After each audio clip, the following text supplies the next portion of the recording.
These brothers have sort of a strained relationship, a troubled past, and they come together on this one evening, late summer, 2 a.m. to bury the ashes of their caretaker, and sort of in coming together unravel some very deep, dark, hidden truths, and there's a bit of a supernatural element as well that kind of. Oh, really? Can you expand on that, or will it spoil? Leave some surprises. Yeah.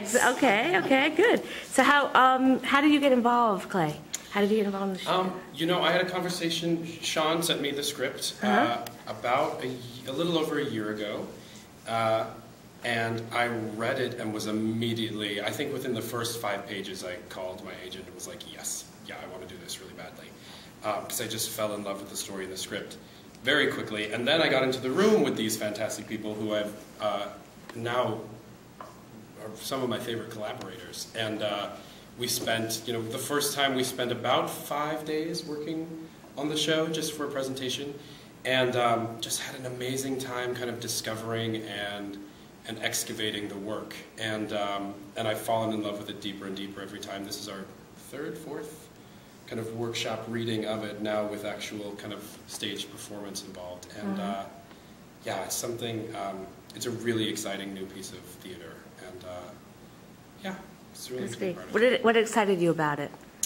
You know, the characters are just written so beautifully. And I think that also Rocco, the playwright, is, I think that he's a very important young voice right in the theater right now. And I immediately responded to the way he tells stories, and the complicated nature of this family relationship really resonated with me. I come from a big family and have lots of brothers, and to me it was just such a real and distinct situation and relationship that I really, really responded to it.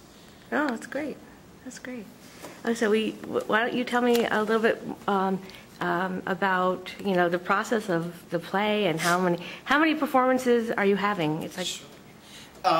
Well, so to go into kind of the process of the play, Rocco wrote the play almost 6 years ago, and shared a draft of it with me, and we both kind of wanted to figure out a way to work on it, but the schedules never aligned, and so about a year and a half, 2 years ago, we said, let's really kind of give this thing a go, and we got money behind it and interest behind it, because it's a very solid, well-crafted piece of theater, and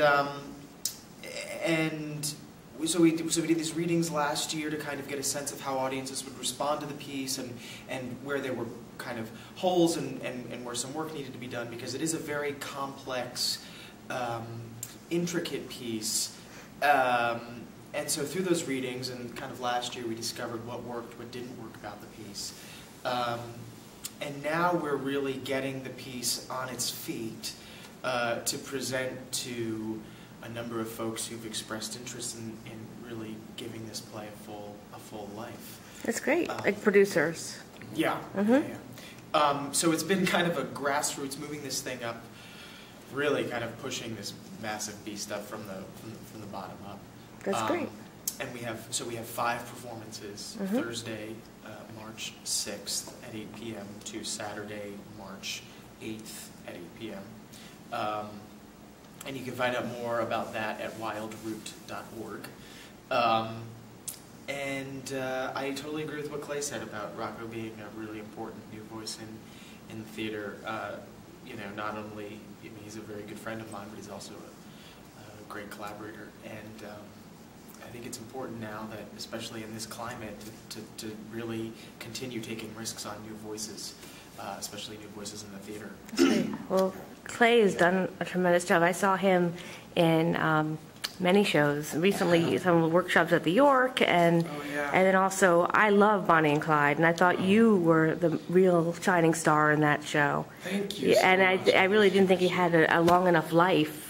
I think that it didn't get a fair shake, and your performance was just so fantastic. Thank you. Thank you. So, you know, It's been exciting. Just the rights have just kind of come out for Bonnie and Clyde, and now regional theaters are just starting to do it, and getting messages on Twitter and on Facebook and email all the time from people who are doing it or auditioning for it, and it's really exciting to see that it's having kind of a vibrant life after, after not having a very long Broadway run. No. To have it still like have so much to be living on in such a great way. Right, and they made a CD, right? Yeah. That's great.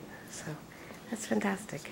Yeah. So what do you plan on doing next after this, this workshop? I just finished. We wrapped on. I'm working on the Carrie Diaries. This TV show, the Carrie Diaries, which we wrapped in November, the second season. And if we get picked up for a third season, we'll start at the end of July. I was in a show called Venice at the Public last year. Oh, right. Yes, and we just finished the cast album. It's coming out in about another month, and so we're kind of doing a series of workshops or performances for kind of the release of that album. Oh, that's great. Yeah, which is fun. And then, pilot season is right now, so I have no news that I can share. But you're television? Working on, yeah. Oh, good for you.